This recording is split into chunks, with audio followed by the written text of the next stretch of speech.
विवाह पूर्व की औपचारिकताएं। महाराज जनक के कनिष्ठ भ्राता कुशध्वज सांकाश्यपुरी में रहकर राज्य का प्रबंध किया करते थे। सीता के विवाह का समाचार पाकर महाराज वे भी सांकाश्यपुरी से मिथिला आ गए। अपने अग्रज महाराज जनक तथा गुरु शतानंद जी को प्रणाम करने के पश्चात वे बोले, हे भ्राता, अयोध्यापति पधार चुके हैं, इसलिए अब विवाह संबंधी कार्यों का शुभारंभ कर देना चाहिए। इस पर जनक जी ने शतानंद जी से कहा, हे गुरुवर, भाई कुशध्वज के कहने के अनुसार हमें शुभ रीतियों और विधि विधानों के अनुसार कार्य प्रारंभ करना चाहिए। अतः आप शीघ्र जाकर अयोध्यापति शतानंद जी जनवासे में महाराज दशरथ के पास पहुंचे और उनसे आदरपूर्वक बोले, महाराजाधिराज, मिथिला नरेश महाराज जनक अपने कनिष्ठ भ्राता कुशध्वज, परिजनों एवं समस्त मंत्रियों के साथ आपके दर्शनों के लिए उत्सुक हैं और अपने दरबार में आपकी प्रतीक्षा कर रहे हैं। इसलिए आप अपने मंत्रियों सहित पधार कर उन्हें कृतार्थ कीजिए।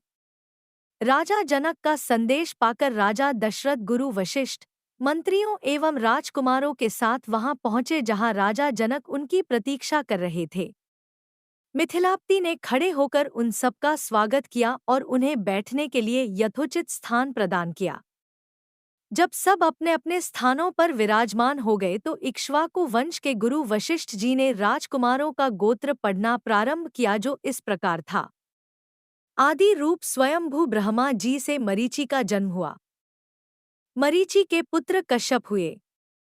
कश्यप के विवस्वान और विवस्वान के वैवस्वत मनु हुए।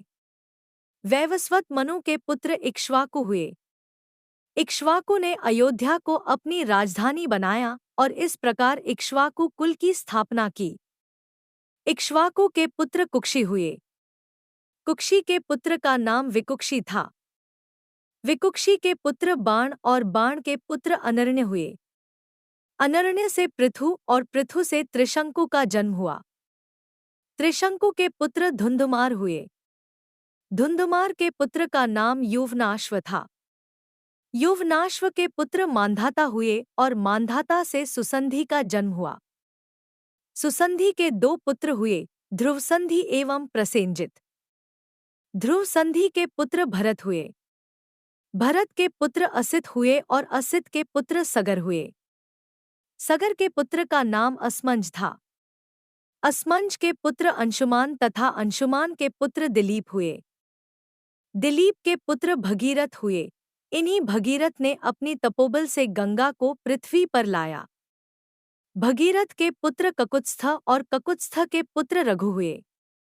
रघु के अत्यंत तेजस्वी और पराक्रमी नरेश होने के कारण उनके बाद इस वंश का नाम रघुवंश हो गया। रघु के पुत्र प्रवृद्ध हुए, जो एक शाप के कारण राक्षस हो गए थे। इनका दूसरा नाम कल्माशपाद था। प्रवृद्ध के पुत्र शंखण और शंखण के पुत्र सुदर्शन हुए। सुदर्शन के पुत्र का नाम अग्निवर्ण था। अग्निवर्ण के पुत्र शीघ्रग और शीघ्रग के पुत्र मरु हुए। मरु के पुत्र प्रशुश्रुक और प्रशुश्रुक के पुत्र अम्बरीश हुए। अम्बरीश के पुत्र का नाम नहुष था। नहुष के पुत्र ययाति और ययाति के पुत्र नाभाग हुए। नाभाग के पुत्र का नाम अज था। अज के पुत्र दशरथ हुए और दशरथ के ये चार पुत्र रामचंद्र, भरत, लक्ष्मण तथा शत्रुघ्न हैं। इक्ष्वाकु कुल का वर्णन करने के पश्चात वशिष्ठ जी ने कहा, हे राजन, अब आप भी अपनी वंश परंपरा का परिचय दीजिए, क्योंकि विवाह जैसे मांगलिक अवसरों पर दोनों ही कुल अपने अपने वंश का परिचय देते हैं। महाराज जनक बोले, महर्षि, आपने सर्वथा उचित बात कही है। अब मैं भी अपने कुल का परिचय देता हूँ। प्राचीन काल में निमि नामक एक धर्मात्मा राजा थे। उनके मिथि नामक पुत्र हुआ, जिन्होंने मिथिला बसाई। मिथि के पुत्र का नाम जनक था। उन्हीं के नाम पर मिथिला के राजा लोग जनक कहलाते हैं। जनक के पुत्र उदावसु और उदावसु के पुत्र नंदिवर्धन हुए। नंदिवर्धन के पुत्र का नाम शूरवीर था। शूरवीर के पुत्र सुकेतु और सुकेतु के पुत्र देवरात हुए। देवरात के पुत्र का नाम बृहद्रथ था। बृहद्रथ के पुत्र महावीर और महावीर के पुत्र सुधृति हुए। सुधृति के पुत्र का नाम धृष्टकेतु था। धृष्टकेतु के पुत्र हर्यश्व और हर्यश्व के पुत्र मरु हुए। मरु के यहाँ प्रतीनधक की उत्पत्ति हुई। प्रतीनधक के पुत्र कीर्तिरथ, कीर्तिरथ के पुत्र देवमीड, देवमीड के पुत्र विबुध और विबुध के पुत्र महींद्रक हुए। महींद्रक के पुत्र का नाम कीर्तिरथ था। कीर्तिरथ के पुत्र महारोमा, महारोमा के पुत्र स्वर्णरोमा और स्वर्णरोमा के पुत्र हृस्वरोमा हुए। हृस्वरोमा के 2 पुत्र हुए। उनमें से बड़ा मैं हूँ और मुझसे छोटा कुशध्वज है। हम दोनों भाई इसी प्रदेश में रहकर राजकाज संभालते थे। कुछ काल पहले सांकाश्य के पराक्रमी राजा सुधन्वा ने मिथिला पर आक्रमण कर दिया। वह चाहता था कि मैं सीता का विवाह उसके साथ कर दूं। मैंने उसकी मांग पूरी नहीं की, इसलिए उसके साथ मेरा युद्ध हुआ जिसमें सुधन्वा मेरे हाथ से मारा गया। तब से मेरा कनिष्ठ भ्राता कुशध्वज सांकाश्य पर शासन करता है और मैं मिथिला पर।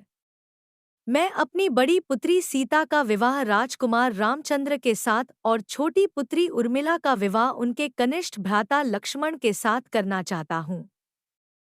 मैं 3 बार इस बात को दोहराकर अपनी दोनों कन्याएं आपको वधुओं के रूप में समर्पित करता हूँ। फिर वे राजा दशरथ से कहने लगे, हे नृपश्रेष्ठ, अब आप इनसे गौदान कराकर नांदीमुख श्राद्ध का कार्य संपन्न कीजिए। इसके पश्चात लोक प्रचलित पद्धति के अनुसार विवाह का कार्य आरंभ कीजिए।